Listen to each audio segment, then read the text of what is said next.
Assalamualaikum warahmatullahi wabarakatuh. Perkenalkan, nama saya Ardi Pratama dengan NIM F1B022036 dari Prodi Teknik Elektro. Di sini saya akan membahas tentang polimer, yang dimana polimer adalah makromolekul atau molekul raksasa yang tersusun dari monomer yang merupakan molekul yang kecil dan sederhana. Polimer didefinisikan sebagai makromolekul yang dibangun oleh pengulangan kesatuan kimia yang kecil dan sederhana yang setara dengan monomer, yaitu bahan pembuat polimer. Jenis-jenis polimer: yang pertama berdasarkan asalnya, yang kedua berdasarkan monomernya, yang ketiga berdasarkan sifat terhadap pemanasan, yang keempat berdasarkan proses pembentukannya. Yang pertama berdasarkan asalnya, polimer dibedakan menjadi tiga, yaitu polimer alam yang merupakan polimer yang terbentuk dikarenakan adanya sebuah reaksi yang terjadi secara alami. Polimer alam itu bisa berasal dari bahan alam seperti kayu, kapas, karet alam, rambut, dan kulit binatang. Yang kedua, polimer semi sintetis, yaitu turunan dari polimer alam yang diproses lebih lanjut sehingga menjadi suatu bahan yang baru. Adapun contoh dari polimer semi sintetik yaitu ether selulosa, CMCNA, derivat karet, derivat gum, metil selulosa, dan lain-lain.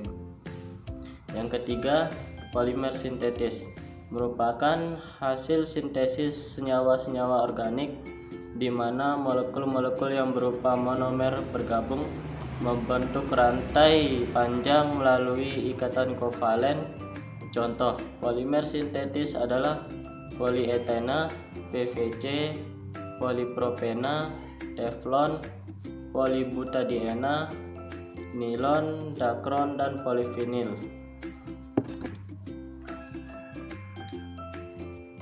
Berdasarkan monomernya, polimer dibedakan menjadi dua jenis, yaitu homopolimer, yaitu polimer yang tersusun dari monomer-monomer yang sama atau sejenis. Contoh PVC, protein, karet alam, polivinil asetat, polistirena, amilum, selulosa, dan teflon. Yang kedua, kopolimer adalah polimer yang tersusun dari monomer-monomer yang berlainan jenis berdasarkan susunan monomernya. Terdapat 4 jenis kopolimer sebagai berikut. Yang pertama, kopolimer bergantian. Yang kedua, kopolimer blok. Yang ketiga, kopolimer bercabang.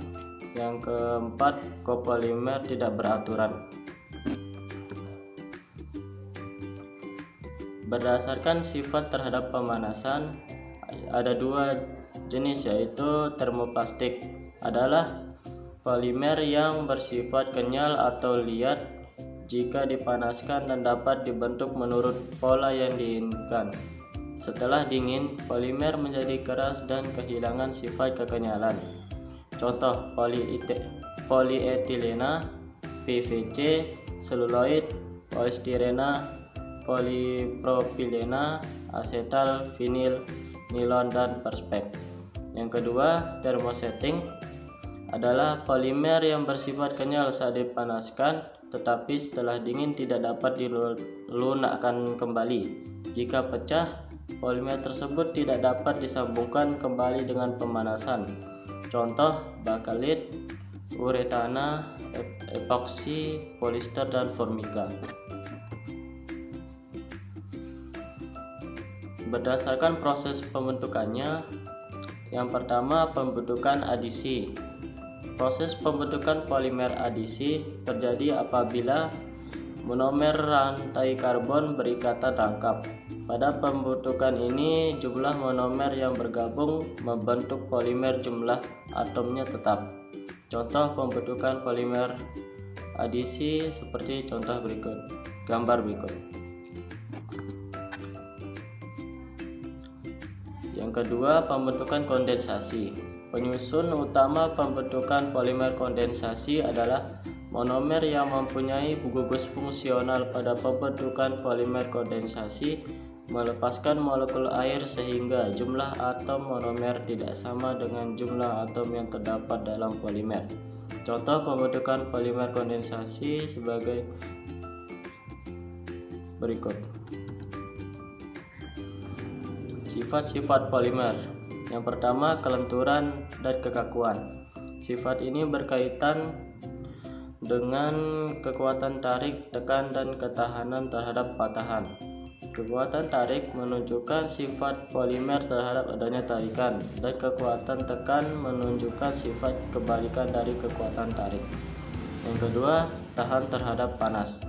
Polimer yang bersifat tahan terhadap panas adalah polimer aromatik. Pada umumnya, polimer aromatik yang tahan terhadap temperatur tinggi dikembangkan untuk keperluan industri penerbangan. Yang ketiga, sifat termal. Polimer sebagai isolator mempunyai sifat termal yang baik bila ditinjau dari jenisnya.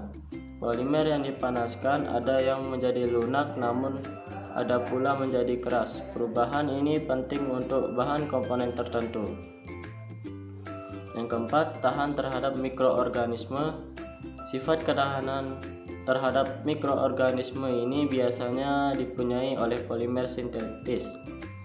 Sedangkan polimer alam seperti sutra, wol, dan polimer alam lainnya tidak tahan terhadap mikroorganisme. Yang kelima, sifat kekristalan. Semakin tinggi sifat kristalinitas, rantai polimer akan lebih kuat dan lebih tahan terhadap bahan-bahan kimia dan enzim. Biasanya yang bersifat kristalinitas tinggi yaitu polimer dengan struktur yang teratur.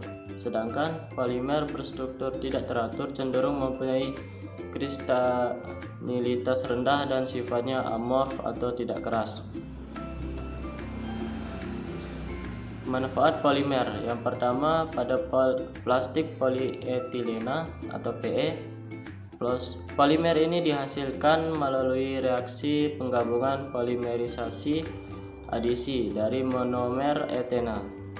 Polimer ini banyak digunakan untuk plastik pembungkus, ember, panci, dan pembungkus makanan lainnya. Yang kedua, plastik polietilen tereftalat atau PET. Polimer ini dihasilkan melalui reaksi polimerisasi adisi dari monomer etena. Polietilena bersifat lunak dalam air panas serta dapat digunakan untuk pembuatan film, tas, plastik, dan jas hujan. Yang ketiga, plastik politetrafluoroetana atau teflon. Polimer ini dihasilkan melalui reaksi penggabungan polimer adisi dari monomer tetrafluoroetana.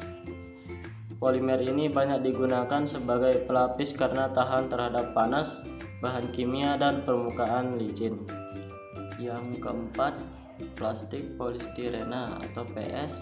Polimer ini dihasilkan melalui reaksi polimerisasi adisi dari monomer stirena. Polistirena bersifat rapuh dan kenyal serta dapat digunakan untuk isolasi dan pembungkusan. Kelima, plastik polipropena. Polimer ini dihasilkan melalui reaksi penggabungan antara polimerisasi adisi dari monomer propena. Polimer ini banyak digunakan untuk botol plastik, karung plastik, dan tali plastik. Yang keenam, plastik polivinil klorida. Polimer ini dihasilkan melalui reaksi penggabungan polimerisasi adisi dari monomer vinil klorida. Polimer ini banyak digunakan untuk pipa dan karpet.